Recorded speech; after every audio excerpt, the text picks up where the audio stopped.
বন্ধু তো সেই জন যে বলবে যে আমি তোকে দুনিয়াতেও চাই দোস্ত, জান্নাতেও আমি তোকে চাই, জান্নাতেও তোকে চাই। হাসরের ময়দানে বাইচা গেলে অন্তত আমি যেন তোরে দুইটা সওয়াব দিতে পারি। এটা হচ্ছে বন্ধুর কাজ, যে আপনাকে তাহাজ্জুদের জন্য ডাকবে, ফজরের নামাজ একসাথে পড়তে নিয়ে যাবে। আছে না নাই? এরকম বন্ধুর দরকার। রাতের 3টা বাজে যদি আপনি কল দিয়ে বলেন দোস্ত আয়, সে একবারও জিজ্ঞেস করবো না যে কোথায়, আগে বের হয়ে যাবে, তারপরে বলবো যে কোথায় আসবো সেটা কো। আর এখন বন্ধুরে ফোন দিলে কয় I am busy, call me letter. আছে না নাই?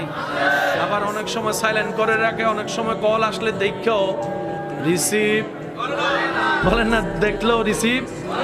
যখন তার দরকার হয় আপনারা জ্বালাই ফেলবে, কিন্তু আপনার দরকার হইলে তারা আপনি 5 ব্যাটারি টস দিও খুঁজে।